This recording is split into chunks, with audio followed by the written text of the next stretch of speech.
오늘은 마음이 청결한 자는 복이 있나니 저희가 하나님을 볼 것이며 라는 이 말씀을 함께 생각하면서 은혜를 나누고자 합니다.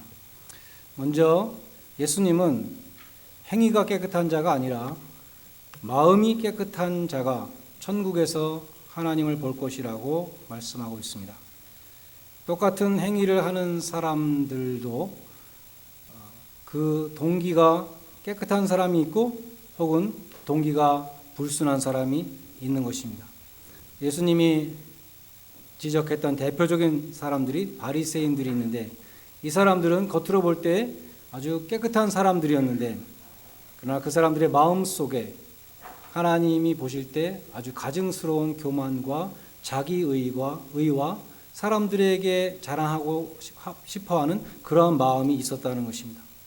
예수님은 그러한 바리새인들에게 회칠한 무덤이다, 혹은 겉은 깨끗하나 속은 더러운 그릇이다, 이렇게 비유하셨습니다. 소경된 바리새인아, 너는 먼저 안을 깨끗이 하라. 그리하면 겉도 깨끗하리라. 너희가 겉으로는 사람들에게 옳게 보이지만 안으로는 외식과 불법이 가득하도다, 이렇게 말씀하셨습니다.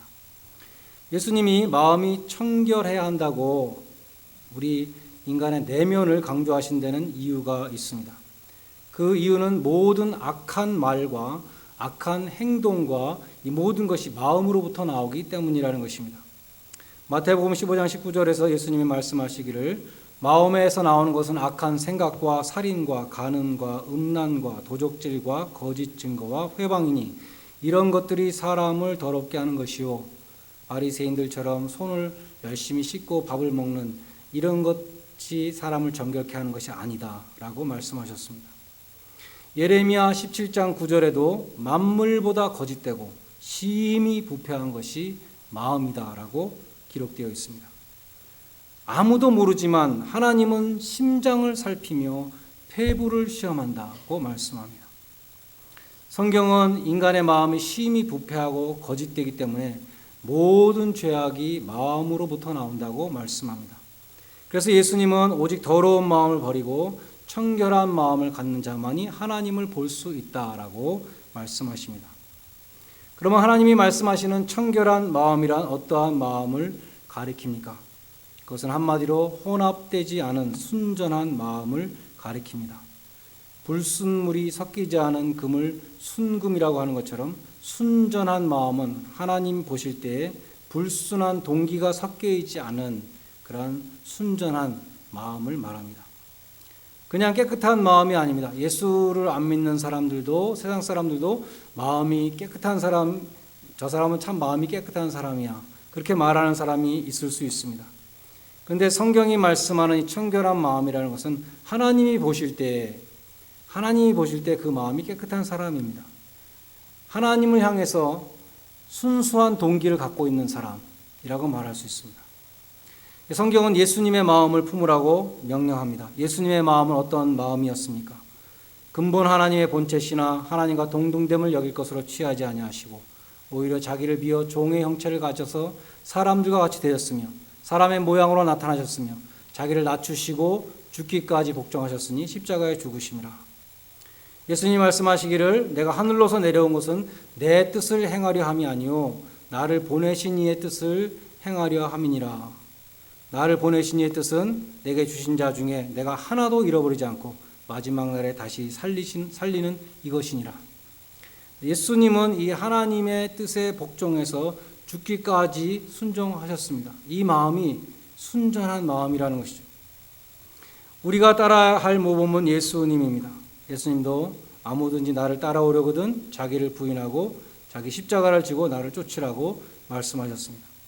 자기를 부인하고 십자가를 진다는 것이 무엇입니까? 예수님처럼 자기 뜻을 부인하고 온전히 하나님의 뜻에 순종하는 것입니다. 그것이 순전한 마음, 깨끗한 마음이라는 것입니다. 하나님 보실 때 그렇다는 것이죠. 여러분의 마음은 어떻습니까?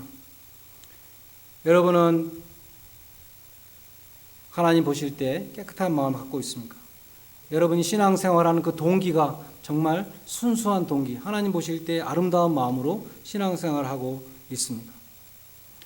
우리는 자기 희생적인 일을 할 때에도 스스로 자기 의에 사로잡힐 수 있습니다. 교회를 섬길 때에도 하나님의 눈을 의식하는 것이 아니라 사람들을 보고 사람들의 칭찬에 배부를 때도 있습니다. 하나님 앞에서 청결한 마음, 주님만을 사랑하는 깨끗한 마음, 내 욕심이 섞이지 않은 예수님의 거룩한 마음을 가진 자만이 하나님을 볼 수 있을 것이라고 말씀합니다. 그런데 문제는 하나님은 영이시기 때문에 그 누구도 이 눈으로 하나님을 볼 수 있는 사람은 없다는 것입니다. 출애굽기 33장에 보면 모세가 회막에 들어갔을 때 하나님께서 모세를 대면하여 말씀하셨다라고 기록되어 있지만 막상 모세는 하나님의 영광을 좀 보여주십시오라고 하나님 앞에 간구했습니다. 하나님이 뭐라고 대답하셨는가? 내가 내 얼굴을 보지 못하리니 나를 보고 살 자가 없음이니라. 이렇게 말씀하셨습니다. 내 영광이 지나갈 때에 내가 너를 반석 틈에 두고 내가 지나도록 내 손으로 덮었다가 지나간 다음에 손을 거두리니 네가 내 등만 보고 얼굴은 보지 못할 것이다. 이렇게 말씀하셨습니다. 하나님의 얼굴, 하나님의 손, 하나님의 등, 이것은 다 비유적인 단어들입니다. 하나님은 형상이 없으시죠. 형상이 없는 하나님을 형상으로 만드는 것이 우상숭배입니다. 우상숭배를 절대 하지 말라 그랬는데 하나님의 얼굴이 있고 하나님의 손이 있고 하나님의 등이 있는 것이 결코 아닌 것이죠. 하나님의 영광을 정면으로 보면 살아남을 자가 없기 때문에 그 영광이 지나가고 난 다음에 그 후에 그 자취만 볼 수 있을 것이라는 그러한 말씀이었습니다. 히브리서 11장 27절에 보면 이런 말씀이 있습니다. 모세는 보이지 않는 하나님을 보는 것 같이 해서 모든 어려움을 참았다. 모세가 하나님을 못 본 것이죠. 하나님을 못 봤지만 하나님을 보는 것처럼 살았다는 것입니다. 예수님은 요한복음 6장 46절에서 오직 하나님에게서 온 자만 아버지를 보았느니라 그렇게 말씀하셨습니다.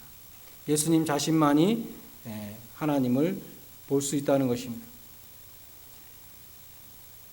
나를 보는 자는 나를 보내시는 이를 보는 것이라. 예수님은 나를 보는 자가 하나님을 보는 것이라고 또 말씀하셨습니다. 요한복음 1장 18절에 보면 본래 하나님을 본 사람은 아무도 없지만 아버지 품속에 있는 독생하신 하나님이 나타나셨느니라. 예수님이라는 인간이 되신 예수님을 통해서 하나님을 보여주셨다는 것입니다. 그러면 하나님을 볼 것이라는 이 주님의 말씀의 뜻은 무엇일까요?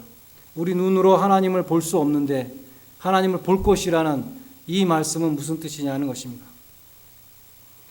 하나님을 본다는 말씀은 하나님을 안다는 뜻으로 해석해야 합니다. 그 근거가 에베소서 1장 17절로 19절 말씀입니다. 어려운 말씀인데 제가 한번 읽어보겠습니다. 우리 주 예수 그리스도의 하나님 영광의 아버지께서 지혜와 계시의 정신을 주사 하나님을 알게 하시고 너희 마음 눈을 밝히사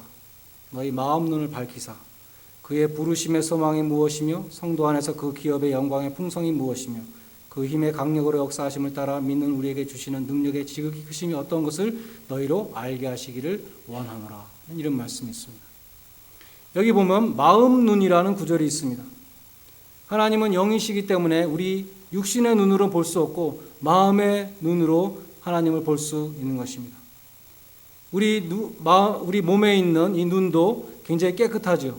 여러분 눈이 얼마나 깨끗합니까? 수정체가 있어가지고 수정같이 맑은 눈으로 우리는 세상을 보고 있습니다. 마찬가지로 우리 마음의 눈도 보기 위해서는 깨끗해야 되는 것입니다. 마음이 청결한 자는 복이 있나니 저희가 하나님을 볼 것이며. 그런데 이 에베소서 1장 18절과 19절에 보면 하나님이 너희 눈을 밝히사 보게 하시기를 원하노라 라고 말씀하지 않습니다. 그렇게 해야 말이 되지 않습니까? 하나님이 너희 눈을 밝히사 보게 하시기를 원하노라. 근데 그게 아니라 하나님이 너희 마음 눈을 밝히사 알게 하시기를 원하노라 라고 기록되어 있습니다. 그러므로 마음 눈으로 하나님을 본다는 것은 마음으로 하나님을 아는 것을 뜻하는 것입니다.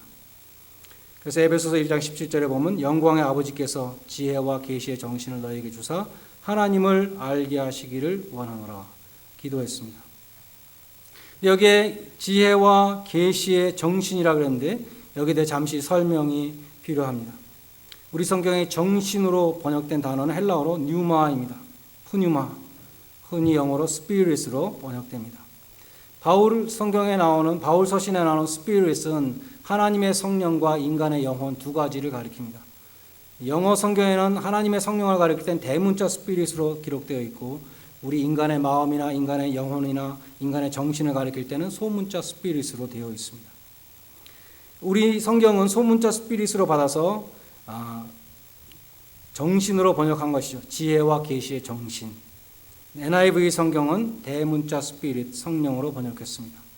그리고 로이드 존스나 핸드릭슨이나 많은 주석가들은 지혜와 계시의 성령으로 해석합니다. 하나님이 성령을 주셔야 하나님을 알 수 있고 하나님이 주시는 신령한 축복들을 알 수 있다는 것입니다. 바꿔 말하면 하나님을 아는 지식과 하나님이 주시는 축복, 신령한 축복들을 깨닫는 것은 오직 지혜의 성령, 계시의 성령, 진리의 성령께서 우리 마음의 눈을 밝혀주셔야 한다는 것입니다. 이러한 해석이 고린도전서 1장과 2장의 가르침과 부합합니다. 고린도전서 1장 21절에 보면 이 세상이 자기의 지혜로 하나님을 알지 못한다, 그렇게 말씀합니다. 세상의 지혜로는, 인간의 지혜로는 하나님을 알 수 없다는 것입니다. 반면에 고린도전서 2장 10절로 14절에 이렇게 말씀합니다. 오직 하나님이 성령으로 이것을 우리에게 보이셨으니 성령은 모든 것, 곧 하나님의 깊은 것이라도 통달하시느니라. 신령한 일은 신령한 것으로 분별하느니라. 육에 속한 사람은 하나님의 성령의 일을 받지 아니하나니 저희에게는 미련하게 보이며 또 깨닫지도 못하나니 이런 일은 영적으로 하여 분별함이니라. 무슨 뜻입니까? 하나님을 아는 지식, 하나님이 은혜로 주신 이 모든 축복을 아는 지식은 하나님의 성령이 가르쳐 주시는 것이라는 그러한 말씀입니다. 성령이 아니고는 하나님을 아는 지식을 가질 수 없습니다. 그와 같은 이 고린도전서의 가르침에 비추어 볼 때에 에베소서 1장 17절은 지혜와 계시의 정신이 아니라 지혜와 계시의 성령으로 번역하는 것이 더 타당하다고 할 수 있습니다. 그러면 하나님이 지혜와 계시의 성령을 주셔서 하나님을 알게 하신다 할 때에 그 안다는 것은 또 무엇인가 하는 것입니다. 이것은 knowledge about God이 아닙니다. 하나님에 대해서 아는 것이 아닙니다. 우리는 하나님에 관해서 하나님을 믿지 않아도 얼마든지 알 수 있습니다. 세상 사람들도 세상의 지혜로 성경을 읽으며 하나님에 관해서 많이 알 수 있습니다. 사람에 대해서도 마찬가지죠. 우리 어떤 사람에 대해서 내가 잘 안다고 그렇게 말할 때 무엇입니까? 나는 그 사람의 나이가 몇 살이며 그 사람이 가족 관계가 어떻게 되고 직업이 어디고 고향이 어디고 이런 것을 안다는 것입니다. 유명한 사람은 전기나 자서전이 있어서 우리가 그걸 읽어보면서 그 사람에 대해서 알 수 있습니다. 근데 그 모든 것들은 피상적인 지식에 불과하다는 것이죠. 객관적인 정보에 불과합니다. 제가 보스턴에서 목회할 때 어떤 분이 계셨는데 굉장히 모범적인 분이었습니다. 그분은 학교 다닐 때는 공부를 잘 하셨던 것 같고 또 직장에서도 또 일을 잘 하시고 가족에 아주 성실하고 자녀들을 열심히 돌보는 뿐만 아니라 교회에서도 열심히 봉사하시는 그런 분이었습니다. 사람들이 참 그 부인한테 부러움을 표시했습니다. 여러 부인들이 그 모범생의 부인에게 부러움을 표한 것이죠. 참 좋으시겠습니다. 저렇게 퍼펙트한 남편하고 사셔서 얼마나 좋으십니까? 근데 그 여자분이 뜻밖의 뭐라고 그랬냐면 한번 같이 살아봐. 얼마나 피곤한 인간인데 이렇게 대답을 하더라고요. 제가 직접 들었어요. 그 사람을 정말로 알려면 함께 살아봐야 된다는 것입니다. 가장 잘 알 수 있는 방법은 같이 살아보는 것입니다. 시간을 같이 보내는 것만큼 그 사람을 잘 알 수 있는 방법이 없습니다. 마찬가지로 하나님을 아는 지식도 하나님과 함께 시간을 보내고 퀄리티 타임이죠. 하나님과 함께 친밀히 교제하는 사람만이 하나님을 알 수 있는 것입니다. 호세아 선지자가 우리가 여호와를 알자, 힘써 여호와를 알자 그런 말씀할 때 그 알다라는 단어의 어원은 동침입니다. 야다는 친밀하고 체험적인 지식을 가리킵니다. 하나님을 안다는 것은 그처럼 하나님을 체험적으로 안다는 것입니다. 그처럼 하나님을 체험적으로 아는 이 지식은 지혜의 성령, 계시의 성령 안에서만 가능한 것입니다. 성령이 함께 하시지 않을 때 성경은 죽은 문자에 불과합니다. 그러나 성령님이 역사하시면 우리가 평소에 아무 생각 없이 읽어나가던 그 성경이 살아 움직이는 말씀으로 보일 때가 있습니다. 설교자도 새로운 깨우침으로 무릎을 칠 때가 있습니다. 말씀이 육신이 되어 우리 가운데 거하실 때 우리의 삶은 은혜와 진리가 충만하게 되는 것입니다. 결론적으로 이 에베소서 1장 17절 19절 말씀은 하나님께서 계시의 성령을, 지혜와 계시의 성령을 너에게 주셔서 너희 마음 눈을 밝히사 하나님을 알게 해달라는 그러한 기도문입니다. 그것이 또한 오늘 예수님의 말씀 마음이 청결한 자는 하나님을 볼 것이며라를 가장 잘 설명해 주는 성경 구절이라고 할 수 있습니다. 내 마음을 주의 성령께서 깨끗이 해 주셔야 내가 주님을 알 수 있습니다. 많은 사람들은 그렇게 생각하지 않고 나의 노력으로 내 마음을 깨끗게 하려고 노력했습니다.